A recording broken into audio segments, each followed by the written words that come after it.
Hello दोस्तों, एक बार फिर से स्वागत है हमारे यूट्यूब चैनल अर्चना एग्ज़ाम एजुकेशनल चैनल में।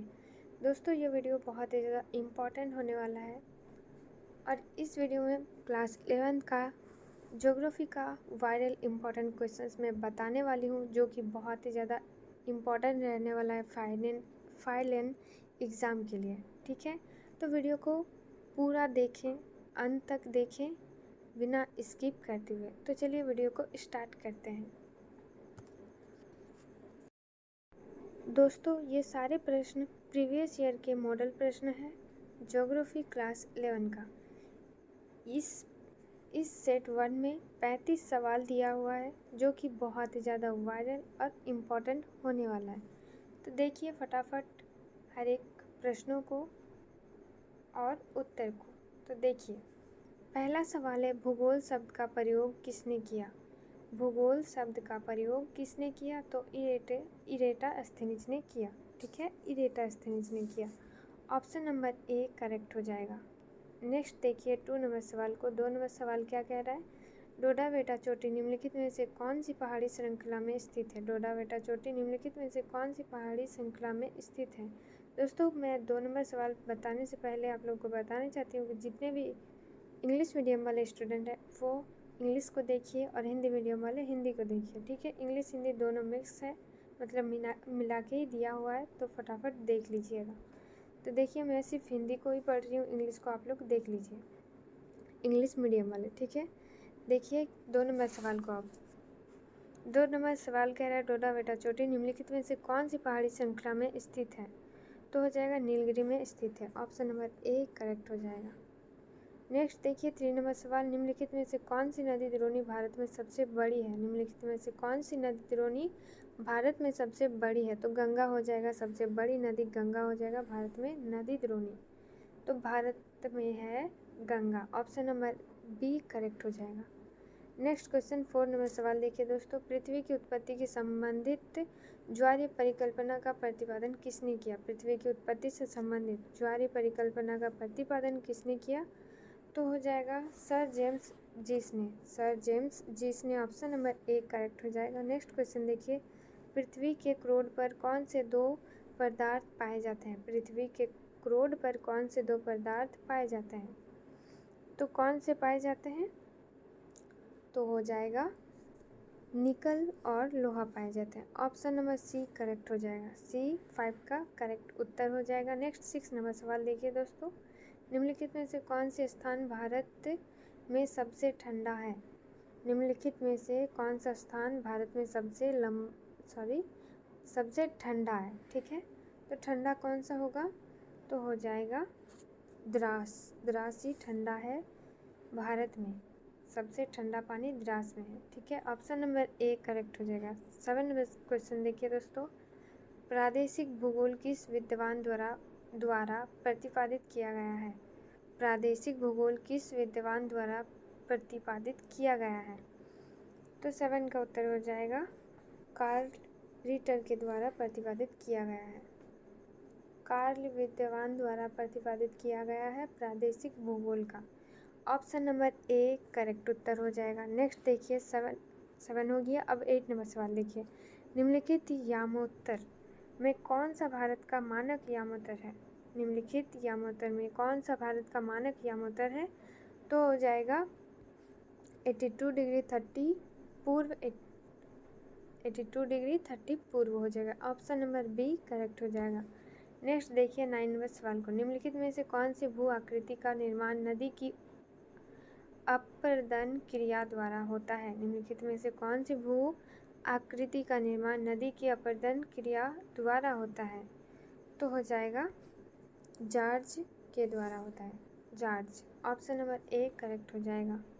नेक्स्ट 10 नंबर सवाल देखिए, मृदा का सर्वाधिक व्यापक और उपजाऊ प्रकार कौन सा है? मृदा का सर्वाधिक व्यापक और उपजाऊ प्रकार कौन सा है?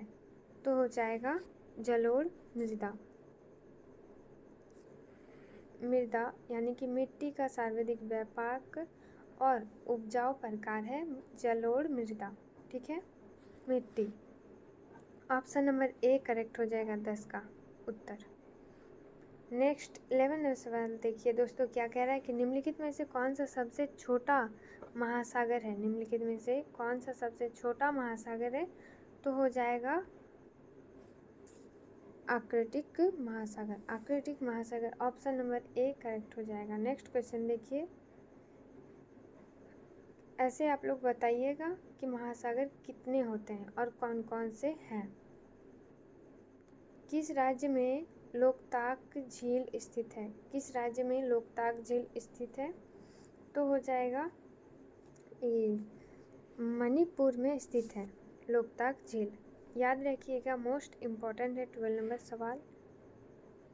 ऐसे तो सारे सवाल ही वायरल और इम्पॉर्टेंट है, जो सबसे ज़्यादा इम्पॉर्टेंट होगा उसे मैं कह दूँगी कि यह इम्पॉर्टेंट है।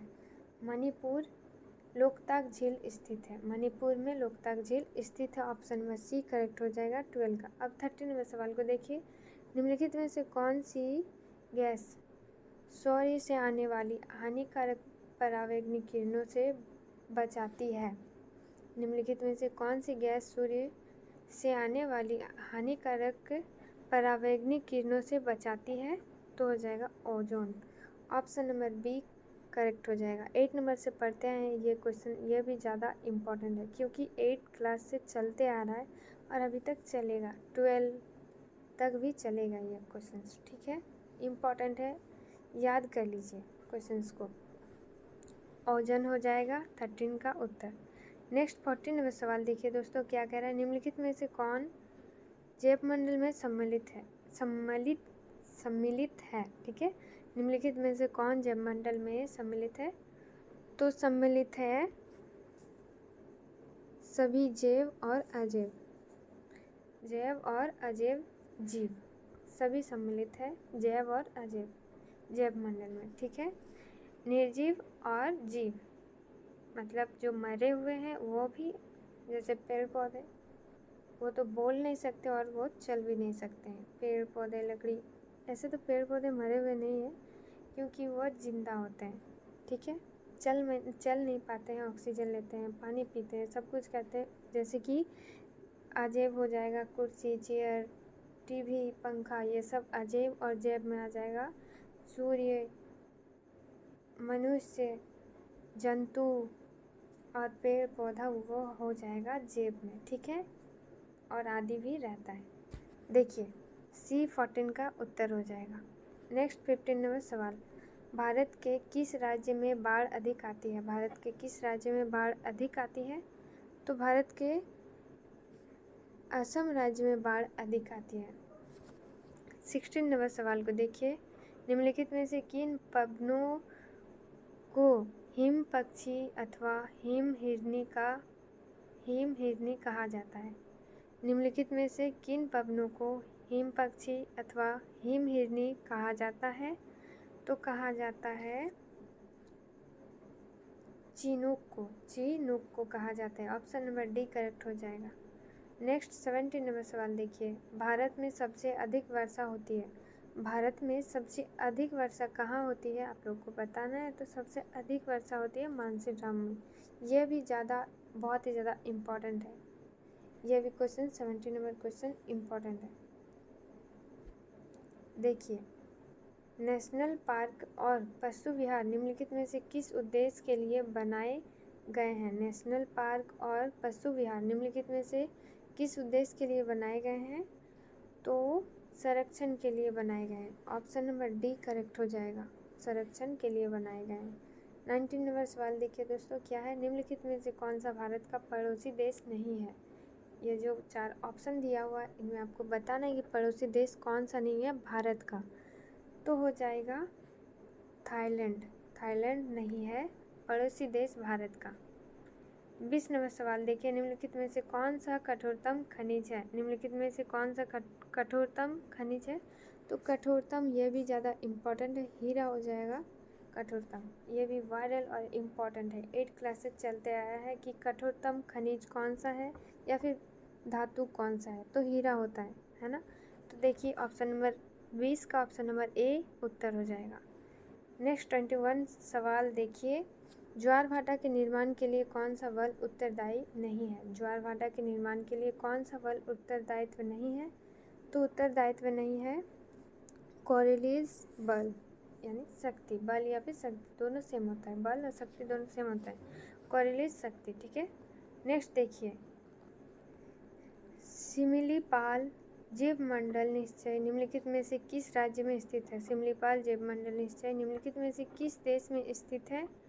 तो स्थित है उड़ीसा में। कहाँ पर? उड़ीसा में। डी उत्तर हो जाएगा 22 का। 23 नंबर सवाल देखिए, निम्नलिखित प्रकार के बादलों में से आकाश में सबसे ऊंचा बादल कौन सा है? निम्नलिखित प्रकार के बादलों में से आकाश या आसमान, आकाश या आसमान दोनों रह सकता है, में सबसे ऊंचा बादल कौन सा है? तो ऊंचा बादल हो जाएगा पछाव बादल। आकाश में सबसे ऊंचा बादल होता है पछाव बादल, ठीक है। ऑप्शन नंबर 1 करेक्ट उत्तर हो जाएगा। नेक्स्ट देखिए 24 नंबर सवाल को, भूकंप किस प्रकार की प्राकृतिक आपदा है? भूकंप किस प्रकार की प्राकृतिक आपदा है? तो भूकंप भौमिक प्रकार की प्राकृतिक आपदा है, भौमिक, ठीक है। ऑप्शन नंबर बी करेक्ट हो जाएगा। 25 नंबर सवाल देखिए, चूना पत्थर का रूपांतरित रूप है। चूना पत्थर का रूपांतरित रूप क्या है? तो हो जाएगा संगमरमर। ऑप्शन नंबर ए करेक्ट हो जाएगा 25 का। 26 नंबर सवाल देखिए, निम्नलिखित में से कौन सा अत्यधिक सूखा प्रभावित क्षेत्र है? अत्यधिक सूखा प्रभावित क्षेत्र है, तो गुजरात का कच्छ सबसे ज़्यादा सूखा प्रभावित क्षेत्र है। गुजरात का कच्छ, याद रखिएगा, ये भी मोस्ट इम्पॉर्टेंट है क्वेश्चन। नेक्स्ट देखिए 27 नंबर सवाल को। दोस्तों, अभी तक आप लोगों ने हमारे चैनल को सब्सक्राइब नहीं किए हैं, अगर चैनल पे नए हैं तो सब्सक्राइब नहीं किए हैं तो सब्सक्राइब कर लीजिए और साथ ही साथ बेल आइकन को भी प्रेस कर लीजिए, क्योंकि हर एक नोटिफिकेशन आपको सबसे पहले मिल सके, इसीलिए सब्सक्राइब कर लीजिए, बेल आइकन को प्रेस कर लीजिए। अभी तक आप लोगों ने वीडियो को लाइक नहीं किया है तो फटाफट लाइक कीजिए, अपने दोस्तों सहेलियों के साथ ज़्यादा से ज़्यादा वीडियो को शेयर कीजिए और इस वीडियो को लाइक भी कीजिए। आप लोग सिर्फ देखते हैं, लाइक नहीं करते हैं, क्यों नहीं करते हैं कमेंट में ज़रूर बताएं। कुछ गलती हो रहा है क्या मुझसे तो कमेंट में ज़रूर बताएं। आप लोग लाइक नहीं करते हैं, सिर्फ देखते हैं और चले जाते हैं, ऐसा क्यों होता है?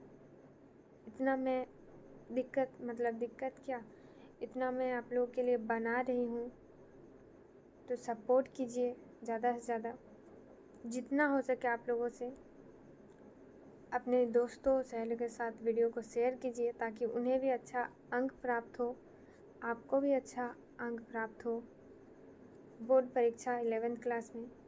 और 12th को पढ़ने के लिए हमारे चैनल को सब्सक्राइब करके रख लीजिए, क्योंकि 12th में भी वायरल क्वेश्चंस को मैं अपलोड करूँगी वीडियो, उसे भी देखने के लिए आप लोग सब्सक्राइब कर लीजिए वीडियो को, और वीडियो को लाइक कीजिएगा। आप लोग लाइक नहीं करते हैं, सिर्फ देखते हैं और चले जाते हैं, क्यों ऐसे करते हैं आप लोग कमेंट में ज़रूर बताएं। कुछ गलती हो रहा है तो भी बताएं, नहीं हो रहा है तो भी बताएं। कमेंट भी नहीं करते हैं, उसके बाद लाइक भी नहीं करते हैं, बस देखते हैं और चले जाते हैं, ठीक नहीं लगता। आप लोग सपोर्ट कीजिए ज़्यादा से ज़्यादा, ठीक है। देखिए अब 27 नंबर सवाल को, दिए गए मानचित्र में कौन सी नदी दर्शाई गई है? दिए गए मानचित्र में कौन सी नदी दर्शाई गई है बताना है। ये जो मानचित्र दिया गया है ये कौन सा मानचित्र है, इसमें क्या दर्शाया गया है? तो ऐसा कुछ तो दिख नहीं रहा है, आप लोग को दिख रहा है इसमें? मुझे लगता है कि यहाँ पर क्या है आप लोग को बताना है। देखिए यहाँ जो क्या है बताना है।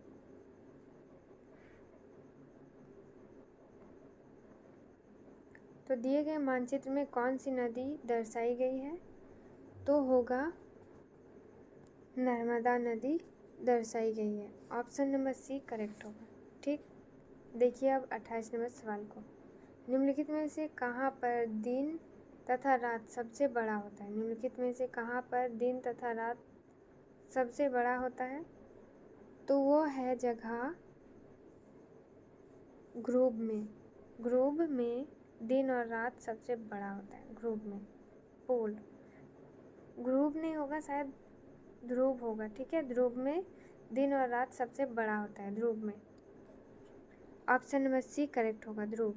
नेक्स्ट क्वेश्चन देखिए, भारत के रेखा मानचित्र में दिए गए मरुस्थल की पहचान कीजिए। मतलब बताना है कि मरुस्थल किस जगह में है। तो कौन सा होगा, मतलब ये मरुस्थल का जगह है, तो इसका नाम क्या है आप लोग को बताना है। 29 का सही उत्तर होगा थार। थार का ये मरुस्थल है। ये जो दिख रहा है आप लोग को, ये थार का मरुस्थल है। ऑप्शन नंबर सी करेक्ट होगा। ये भी इम्पॉर्टेंट है एग्ज़ाम के लिए। नेक्स्ट 30 नंबर सवाल को देखिए दोस्तों, इनमें से कौन सा कारक मृदा निर्माण का जैविक कारक है। इनमें से कौन सा कारक मृदा निर्माण का जैविक कारक है। तो जैविक कारक हो जाएगा वनस्पति। मृदा का निर्माण का जैविक कारक हो जाएगा वनस्पति। ऑप्शन नंबर सी करेक्ट हो जाएगा। नेक्स्ट 31 नंबर सवाल देखिए, कपास की कृषि के लिए सबसे अधिक उपयुक्त मृदा कौन सी है। कपास की खेती के लिए सबसे अधिक उपयुक्त मृदा कौन सी है। तो उपयुक्त मृदा हो जाएगी जलोढ़ नहीं होगा, काली मिट्टी होगा, ठीक है। ऑप्शन नंबर बी काली मिट्टी हो जाएगा, काली मृदा।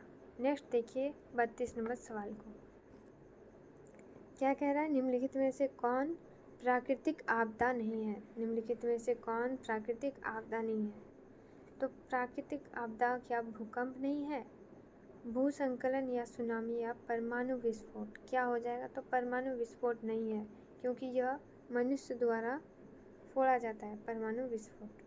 सुनामी भी एक प्राकृतिक आपदा है, भूकंप भी प्राकृतिक, और भूसंकलन भी धस जाना जमीन का भूसंकलन कहलाता है, तो वो भी एक प्राकृतिक आपदा है। ये तीनों प्राकृतिक आपदा है। कौन तीनों, ए प्राकृतिक आपदा, भूसंकलन, भूकंप और सुनामी, ये तीनों प्राकृतिक आपदा है। तो ये 4 डी यानी कि परमाणु विस्फोट हो जाएगा उत्तर, ठीक है। ऑप्शन नंबर डी करेक्ट होगा 32 का। अब 33 नंबर सवाल देखिए दोस्तों, क्या है, निम्नलिखित में से कौन सी गैस भूमंडलीय तापन के लिए उत्तरदायित्व है। निम्नलिखित में से कौन सी गैस भूमंडलीय तापन के लिए उत्तरदायित्व है। तो हो जाएगा carbon dioxide. Carbon dioxide option number B correct हो जाएगा। अब 34 नंबर सवाल देखिए दोस्तों, क्या कह रहा है, दिए गए मानचित्र में कौन सी चोटी दर्शाई गई है। ये जो मानचित्र दिया हुआ है, इनमें कौन सी चोटी क्यों दर्शाई गई है। तो हो जाएगा माउंट एवरेस्ट की चोटी को दर्शाई गई है, माउंट एवरेस्ट, ठीक है। ऑप्शन नंबर सी करेक्ट होगा। नेक्स्ट देखिए 35 और लास्ट क्वेश्चंस, महाद्वीपीय विस्थापन सिद्धांत का प्रतिपादन किसने किया। 2019 का मॉडल पेपर है, ये बहुत ही पुराना है, इसीलिए 35 सवालों का ही मॉडल है, मॉडल सेट है। सेट 1 है ये, सेट 2, 3 देखने के लिए सब्सक्राइब कर लीजिए और अपने दोस्तों सहेलियों के साथ ज़्यादा से ज़्यादा वीडियो को शेयर कीजिए और वीडियो को लाइक कर दीजिए। 35 नंबर सवाल देखिए दोस्तों, महाद्वीपीय विस्थापन सिद्धांत का प्रतिपादन किसने किया। महाद्वीपीय विस्थापन सिद्धांत का प्रतिपादन किसने किया। तो किया था वेगनर ने, वेगनर ने किया था। ऑप्शन नंबर बी करेक्ट हो जाएगा, वेगनर। वी से वेगनर, वी से वेगनर, ठीक है। तो मिलते हैं नेक्स्ट वीडियो में। नहीं नेक्स्ट वीडियो कहाँ, आप लोगों को तो दिखाना बाकी है प्रूफ, ठीक है। तो प्रूफ दिखाते हैं आप लोगों को, जैकपॉट कहते हैं वो। मैं गूगल में सर्च करके आप लोग को दिखाऊंगी, तो देखिए। तो दोस्तों देखिए, मैं गूगल में सर्च करके आप लोगों को दिखा रही हूँ कितना ज़्यादा इम्पोर्टेंट होता है। देखिए क्या कह रहा है कि जी हाँ, Jharkhand academic council JAC board द्वारा जारी मॉडल पेपर बोर्ड परीक्षा की तैयारी के लिए बहुत ही महत्वपूर्ण होते हैं। क्या बताया था मैंने आप लोगों को, बहुत ही ज़्यादा महत्वपूर्ण होता है, जैकपॉट खुद कहते हैं। देखिए क्योंकि वे छात्रों को परीक्षा पैटर्न, प्रश्न प्रकार और समय प्रबंधन के बारे में जानकारी देते हैं। कौन देते हैं? मॉडल पेपर देते हैं। ठीक है, बता दिया आप लोगों को, दिखा दिया आप लोगों को कि कितना ज़्यादा इम्पॉर्टेंट होता है मॉडल प्रश्न। तो वीडियो को शेयर कीजिए अपने दोस्तों सहेलियों के साथ। मिलते हैं नेक्स्ट वीडियो में। और जो कोई भी झारखंड से हैं कमेंट में ज़रूर जय जोहार जय झारखंड लिखें। तो मिलते हैं नेक्स्ट वीडियो में। आज के लिए इतना ही। धन्यवाद। जय जोहार जय झारखंड कमेंट में